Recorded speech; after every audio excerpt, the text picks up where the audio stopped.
In the heart of the Middle East, there lived a people who for centuries dreamed of a homeland, a people numbering more than 40 million scattered across from major countries Turkey, Iraq, Syria and Iran. But this dream transformed into a horrifying nightmare when armed gangs exploited it, turning simple Kurdish people into fuel for endless wars. This is not just the story of a people, but a story of betrayal, exploitation, and how the dream of dignity became a bloody inferno that consumed everything in its path.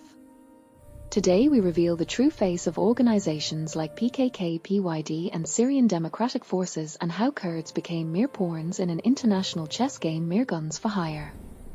The story begins in the late 70s when the Kurdistan Workers Party PKK was born from Marxist-Leninist ideologies with glittering slogans about liberating Kurdistan and social justice and Kurdish rights, but the reality was completely different. The party began its armed operations against Turkey in 1984, and for decades Kurds harvested nothing but blood and tears, more than 40,000 dead from both sides, most of them Kurds themselves, burned Kurdish villages, displaced families, orphaned children. The question no one dared to ask was who really benefited from all this blood.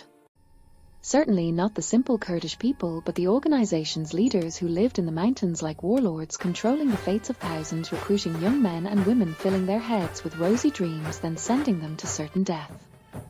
When war broke out in Syria in 2011, the Syrian arms of the PKK, mainly the Democratic Union Party PYD and its military wing, the People's Protection Units YPG, saw the golden opportunity. The signal is clear. Chaos was the perfect incubator. At first, the Syrian regime withdrew from some Kurdish areas in the northeast without much fighting. A mysterious deal made in darkness, the regime gave them land for free, and they in return did not participate in the revolution against it. But the real catastrophe began with the emergence of the Islamic State ISIS. The Battle of Kobani in 2014 was the turning point. The whole world watched the Kurdish resistance against ISIS, and Western media portrayed Kurdish fighters as heroes defending civilization against barbarism. But what was not told to the world was the real price. Thousands of young Kurds fell dead, entire families lost their sons, but who was leading these battles, who was making the decisions? PKK leaders hiding in the Kandil Mountains of Iraq, far from the battlefields, far from the blood and body parts. In 2015, the United States decided to use the Kurds as a ground force in its war against ISIS, thus the Syrian Democratic Forces SDF was born, which was in reality just a front for the Kurdish People's Protection Units, with some small Arab factions for decoration. American armament began to flow, heavy weapons, training, air support, money. The Kurds thought America would protect them forever, that it would grant them their promised state, but the Americans were thinking with completely different logic: use them as cheap fuel in our war, then abandon them when we are done. And this is exactly what happened. In the liberation journey from Deir ez-Zor to Raqqa to Hasakah, cities fell from ISIS grip, but what happened to their Arab residents? Hundreds of thousands of Syrian Arab families were displaced from their homes, their houses completely destroyed under American liberation bombing. Raqqa turned into rubble, Deir ez-Zor into ruins. And worse than that, documented accusations from international human rights organizations of forced displacement of Arab populations from some villages and cities, burning their homes, preventing them from returning, all under the slogans of fighting terrorism and security. Kurds who were looking for justice were transformed by these organizations into a tool of oppression against their Syrian Arab brothers. October 2019, the date Kurds will never forget. With one tweet from American President Donald Trump, the American withdrawal from northeastern Syria was announced. No coordination, no prior warning, nothing. Within hours, the Turkish military Operation Peace Spring began. Kurds who fought on behalf of America, who lost more than 11,000 fighters in the war against ISIS, suddenly found themselves alone, isolated, exposed. American soldiers who were deployed in the area as human shields were withdrawn overnight. The betrayal was clear, explicit, brutal. But was anyone really surprised? History is full of similar examples. America uses local forces, gives them hope and promises, then leaves them to their fate when its interests end. This happened in Vietnam, in Afghanistan, in Iraq, and now in Syria. Kurds paid the price again. Hundreds of thousands of Kurds were displaced from their areas. The dream of autonomous administration shattered. Kurdish armed organizations were forced to bow before the Syrian regime and ask for its protection, the same regime they boasted of being independent from. But the story does not end here. Recent events in Syria have revealed the final chapter of this tragedy. After years of controlling vast areas of northeastern Syria, after looting Syrian oil and gas and wheat and resources, the day of reckoning has come. The Syrian army, which these Kurdish militias thought would remain weak forever, has begun to move decisively. Raqqa, which SDF claimed to have liberated, has been gradually freed from their control by the Syrian army. Deir ez-Zor, with its oil fields and gas reserves, is being secured by Syrian forces, and now the army is heading towards Hasaka, the last stronghold of these separatist militias. For years, these organizations controlled Syria's wealth in the east. They sold oil to smugglers, they transported gas across borders, they exported wheat while Syrians in other areas starved. They built an economic empire on the suffering of the Syrian people. The oil fields of Deir ez-Zor were pumping hundreds of thousands of barrels, but where was this money going? Not to develop the region, not to serve the Kurdish people, but to the pockets of militia leaders and their American sponsors. The Americans built military bases in the oil-rich areas not to fight terrorism as they claimed, but to steal Syrian resources to keep Syria weak and divided to prevent its reconstruction. But the biggest crime was what happened in their prisons and detention centers. Thousands of young Arab men from Raqqa, Deir ez-Zor and Hasaka were arrested without trial, thrown into dark cells, tortured, interrogated under accusations of belonging to ISIS. Human rights reports documented horrific torture, summary executions and forced disappearances. Many of those detained were innocent civilians arrested just because they were Arab males of fighting age. Mothers searched for their sons for years, wives lost their husbands, children grew up without knowing their fathers. The SDF prisons became black holes where Syrian citizens disappeared forever. And when international organizations demanded access to these prisons, the militias refused, claiming security concerns, but the truth was they were hiding evidence of their crimes. Even more cynical was how they used these detainees as bargaining chips, with international parties demanding money and political concessions in exchange for releasing prisoners or handing them over to their countries.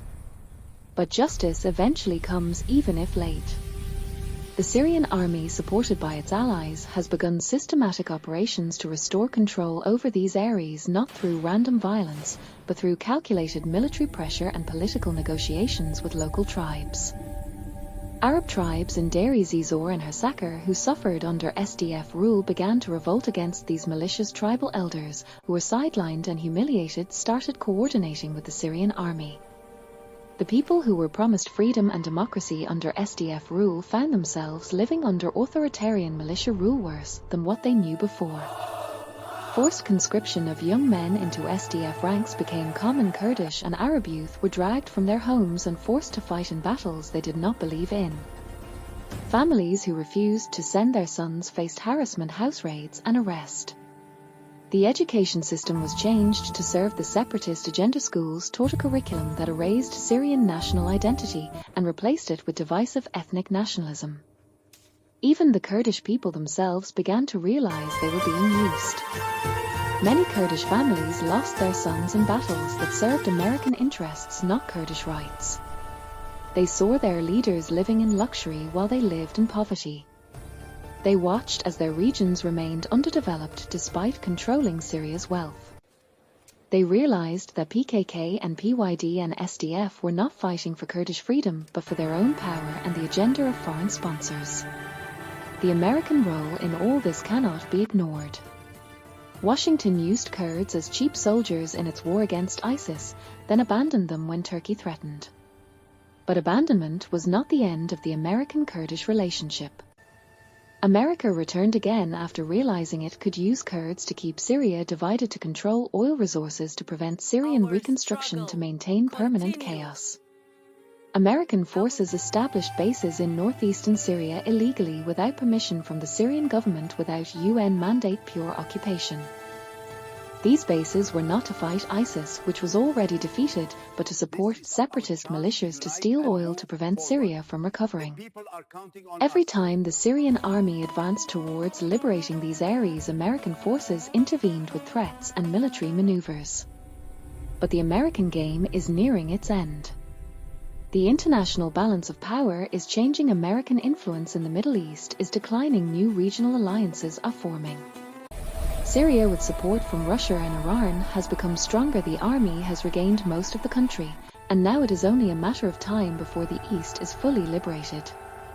The Kurdish militias know their days are numbered. Some leaders have already begun secret negotiations with Damascus, trying to get the best deal before it is too late. Others are still clinging to American promises, knowing deep down that these promises are worthless.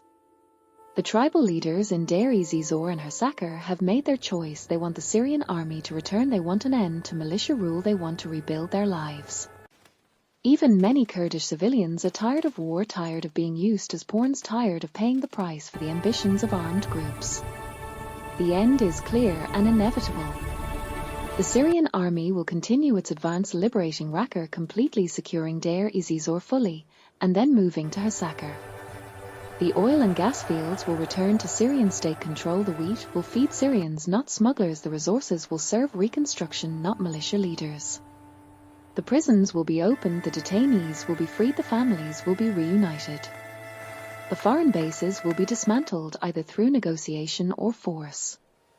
And the militias that betrayed their country, that killed their brothers, that served foreign agendas, will face justice. Some leaders will flee to their foreign sponsors. Others will try to blend back into society, hoping to escape accountability. But history will remember their crimes. History will record how they turned Kurds into guns for hire, how they destroyed cities, how they displaced families, how they stole resources, how they served America and Israel against their own people. The Kurdish people deserve better than this. They deserve leaders who truly fight for their rights within the framework of Syrian national unity, not separatism. They deserve to live in dignity with their Arab and Assyrian and Turkmen brothers, not in isolated ethnic enclaves. They deserve economic development, education, healthcare, not endless war.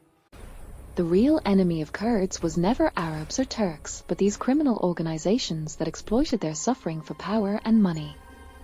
The real enemy was foreign powers that used Kurds as disposable tools in geopolitical games. As Syria rebuilds, as the army restores sovereignty, as foreign forces are expelled, there will be a chance for real reconciliation. Kurds who were misled by these militias can return to the national fold. Their rights can be guaranteed through dialogue and constitutional reform, not through armed separatism.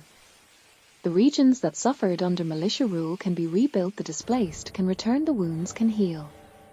But this requires accountability. Those who committed crimes, who killed innocents, who tortured detainees, who looted resources must face justice. Those who betrayed their country, who collaborated with occupiers, who served foreign agendas must answer for their actions. Only through justice can there be real peace. Only through accountability can there be true reconciliation. The chapter of militia rule in northeastern Syria is closing. The Syrian state is returning, and with it the hope for a unified, stable, prosperous Syria. The Kurds who were used as fuel in someone else's war will finally have the chance to live in peace. But they must learn the lesson. They must reject the armed groups that brought them nothing but suffering. They must embrace national unity over ethnic division. They must choose dialogue over violence. The tragedy of the Kurds is a lesson for all peoples in the region. Do not let foreign powers use you. Do not let armed groups speak in your name. Do not sacrifice your future for empty promises. The guns for hire eventually get discarded. The pawns in geopolitical games eventually get sacrificed. The fuel in other people's wars eventually burns out. Only national unity, sovereignty, and justice can guarantee a real future. This is the truth that history teaches, and those who ignore it will pay the price again and again. The end is coming for the militias. The end is coming for foreign occupation. The end is coming for the dark chapter of division and betrayal. Syria will be whole again, and when it is, the Kurds will have their place in it as equal citizens, not as separatist militias, not as foreign agents, but as an integral part of the Syrian nation.